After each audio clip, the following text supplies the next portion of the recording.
A cool example of something that happened to me the other day is I go into this coffee shop, and there is these police officers that come into that coffee shop because they get free drinks. And the couch that I sit on one of two couches in the back, and the one couch that was open happened to be by these police officers. So I go in and sit there, and I'm meditating with them. They don't know I'm meditating with them, but I'm meditating with them. And at the end, they mentioned that they couldn't believe that I had shorts and a t-shirt on when they were so cold to the fact. But during the meditation, I said, holy shit, me having dreadlocks, it's always people love me, people hate me. I mean, most of it's in the middle, but I have mine just like everybody else's, that sometimes I look at the two extremes. Police officers are like that too.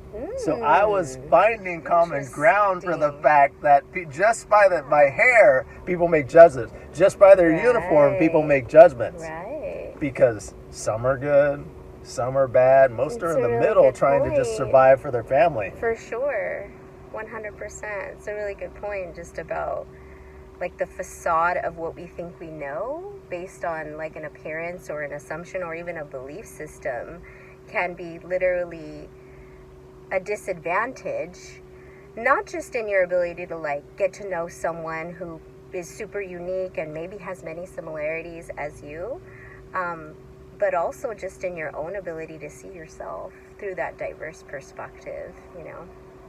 And a lot of people are caught up in the paranoia of things. Okay. And please add some things to this. They're fucking with our food. They're fucking with us online with the stuff that you're seeing. If you're from this side of the aisle to the other side of it politically, or a feminist will be seeing this, a gay person will be seeing this, based on the keywords they're doing. They're doing all this stuff to us, and we're still fucking surviving.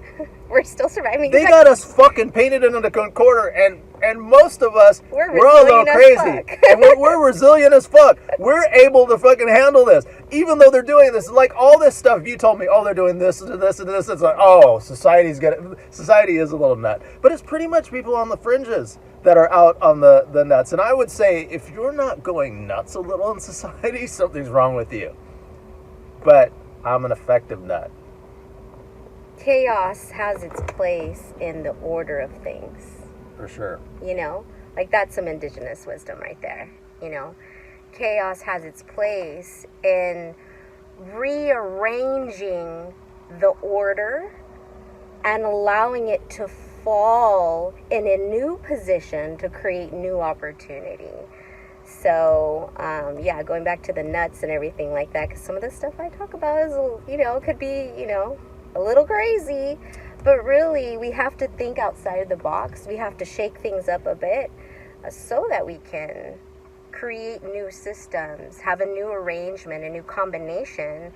And if we're intentional, kind of like playing a game, you know, when you're intentionally like rolling those dice or like, oh, you know, I'm gonna get this. You're being intentional with that chaos energy, the friction, with the intention of the new that is going to be landing. So, yeah. There's a video that was going viral a couple days ago. I don't know if it's still going viral. That this woman who works for a cannabis company was going to a valet, and at the valet they charged her $50, and she didn't like that. The valet is not getting that $50. Right. So she like got upset with like the people at the valet. Or something, and she said some racist things to them because and she was going through saying a lot of different. It was all on video. Yeah. It's all on video to that, and a lot of. Oh, I saw that video. She's like, "You're a wetback. You're a." She said it. Or something like that.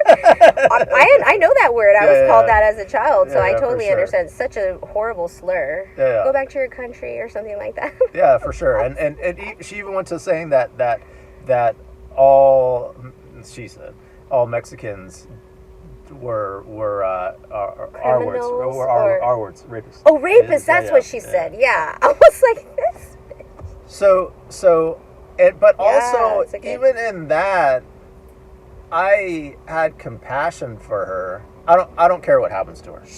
she must have I a don't lot want to of put it. hate. I don't want to put it. She's got a lot of trauma going on For there. sure, yes. Like, for her to believe so strongly that. And her being I don't know how big this cannabis company, but her being the CEO for that, and her going to saying that I'm rich and you're poor. That's the difference from us. So like there's so many layers of stuff that she had done. Wow, yeah. But we look at her, it's like I'm not. What she did was evil on that day. We all have the propensity to having a day if we're not checking ourselves on a consistent basis. Like a lot of times I tell people, I was like, if I'm tired or I don't have anything to eat, I get a little racist. If somebody like cuts me off on the road, I will look at the most negative thing for them, and if I don't check myself, I'm that close to being able to say that to them. I have that gift to just like look at somebody and know what to say something, or channel into a facial expression that was given to them when they're 3 years old that just will like totally like do it. I am really happy that I'm on the side of good, and you should be that I'm on the side of good, because I could be a dangerous individual, and I like that I have the capability to bring that out at the right situation. When somebody bad is like attacking somebody in a situation, I can use that to protect it. But also I know I have to be mindful of not going into that trauma saying, oh, this person doesn't like me because because I've got dreads and everything I want to do. That's all going on with them. Yeah. Or that's a reminder that's a test to show me like how confident I am in a situation, or I'm bigger than that. I have bigger fish to fry. Let me stay focused on what's in front of me instead of always looking for the boogeyman and looking for the different stuff to say how aware I am and how woke I am to know what's going on. But I'm not being a steward of what I want to see in the world. For sure. And that's the difference between people who just like have opinions about everything and like to complain about everything, and then people who actually are willing to do something to make a change. For sure. Yeah, when I saw that video too, and I remember at first I'm disgusted, right? At first I'm like, who the F is this person? Like, what is her problem? She's like having the worst day ever. She has to take it on someone else. And then I did think about just like the ripple effect of like how, because it's trending on social media right now, how it can be like a weapon in some ways, because it rallies people who have a similar like belief system of hate or separation or hierarchy to like fuel their own belief systems that like, oh yeah, that I believe in that totally. And then the opposite in terms of like creating more trauma for people or more fear. And then I thought about her, like you said, around being compassionate. My first thought was not being compassionate. My first thought was like, mine wasn't either. Mine was, to be honest, like, I try to always be non-judgmental, but I was a human in that moment, and I was like, you know what? She needs to get some get right. Like, she needs to learn. She needs to be more aware of herself, and like, who does she think she is to speak to people that way? And then it just allowed me to like really think deeply, because I've been walking this decolonized path, walking of one's sovereignty for so many years now, that I understand that when you're not aware of the systems of belief that put you in some type of hierarchy that you are also suffering, you're just not there yet, and maybe this viral video will let her rethink about herself in a new way. Yeah, that's a perfect opportunity.